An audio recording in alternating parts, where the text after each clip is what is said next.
नमस्कार। बात 38-39 साल पुरानी है। जब मैं कॉलेज में पढ़ता था, बहुत से यार दोस्त मुझसे कहते थे, बहुत सी उल्टी सीधी व्याधियों की बात करते थे।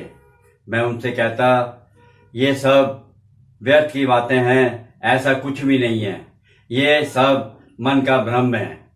लेकिन सन 1984 में मैं मिक्सी ग्राइंडर का डब्बे का एक डिजाइन बना रहा था। रात का समय था। मैंने अपने भाई से कहा, ये 20 रुपए ले और 10 जगह 2-2 रुपए के गाजर का हलवे बनवा के लिया। मेरा छोटा भाई 20 रुपए लेके चला गया और 10 डोने गाजर के हलवे के ले आया और एक डोना बच गया, जो मैंने रात को हलवे का डोना खाया। और उसके बाद मैं चाय पीने के लिए लोहरी गेट चला गया।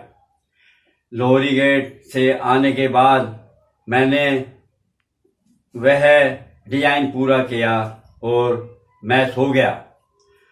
उसके 3 दिन पश्चात मैं तीसरी पैड़ी से मेरा पैर फिसल गया और यह लगातार 3 दिन तक होता रहा। मैं ये समझा कि मैं बहुत तेज चलता हूँ, शायद इस वजह से ये पैर स्लिप हो जाता होगा। लेकिन 3 दिन के बाद ऐसा हुआ कि मेरे सीधे हाथ की तरफ एक व्यक्ति नजर आने लग गया। वह जब भी मैं जीने से उतर के बाहर जाता, वह हमेशा मेरे साथ रहता और सीधे हाथ की तरफ चलता रहता। और जब मैं घर वापस आता तो वह नीचे रुक जाता और मैं घर वापस आता, उसके बाद वह घर में नजर नहीं आता था। यह सिलसिला काफी समय तक चलता रहा। उसके बाद उस व्यक्ति ने मुझे दिखना बंद कर दिया और वैसे ही बिना दिखे तंग करने लग गया।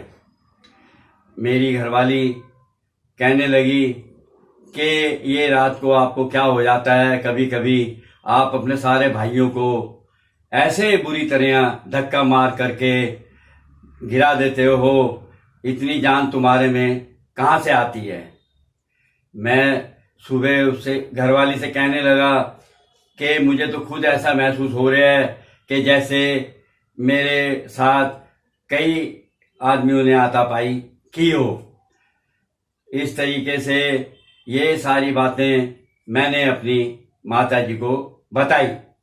मेरी माताजी ने मेरी बहन रोशनी, जो मेरे ताऊ की लड़की है, उनको बुलाया। उनके साथ मेरे जीजा जी चमनलाल जी भी आ गए। तो उन्होंने कहा कि अगर ऐसी बात है तो ब्रह्मपुरी में एक संत रहते हैं, हम उनको इस प्रताप को दिखा देते हैं। उसके बाद हम सदर से तीनों स्कूटर में बैठकर चल दिए। जैसे ही स्कूटर लाल किले के पीछे पहुंचा तो मैं जमुना जी की तरफ बहुत तेज दौड़ने लग गया।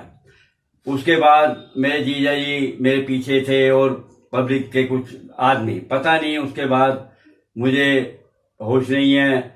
लेकिन जब मैं होश आया तो मैं एक संत के सामने खड़ा था। उन्होंने कुछ चीजें लिख दी और कहा, भाई इस तरीका उतारा किया जाएगा। उतारा करने के बाद उन संत ने एक कागज लिया और उस पे एक आकृति बताई। और आकृति जो बनाई थी, उस आकृति में बिल्कुल वह दृश्य आ गया, वह आदमी आ गया जो मेरे साथ रहता था। तो उन्होंने बताया कि इस कागज को मोड़ करके रात को 12 बजे बिल्कुल निर्वस्त्र होकर, नंगे होकर के इसको जलाना है। अगर ये पूरा जल गया तो ठीक है, अगर ये पूरा नहीं जलता तो आप वापस आ जाना, मैं 1 घंटे तक इसे रोक के रखूंगा, नहीं तो आपकी जान को खतरा है। रात के 12 बजे मैं निर्वस्त्र हो गया, बिल्कुल नंगा होना था, शरीर पे कुछ भी नहीं होना था। उसके बाद में वह पेपर जो हमने मोड़ा था उसको जलाना शुरू किया, और भगवान का शुक्र है कि वह पूरी तरह जल गया।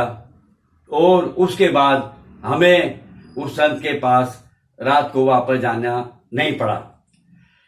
और आज मैं जो भी इस तरीके से आपके सामने बोल रहा हूं, ये उन संत की मेहरबानी है। अगर ऐसा नहीं होता तो मेडिकल साइंस में इस तरीके की बातों को नहीं माना जाता।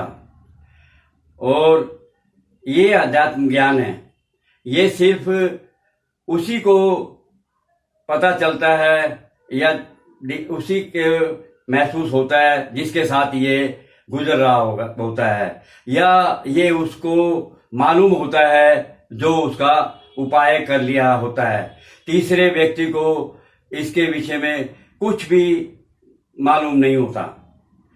यह अध्यात्म का ज्ञान है, और अगर ये अध्यात्म ज्ञान नहीं होता तो शायद मेरे माता पिता डॉक्टरों की बातों में आकर के शायद मुझे पागल खाने में भर्ती करा देते, और आज मैं आपके सामने ये वीडियो नहीं बना रहा होता। तो ये अध्यात्म ज्ञान है, लेकिन ये अध्यक्ष है, ये किसी तीसरे कोई नजर नहीं आता।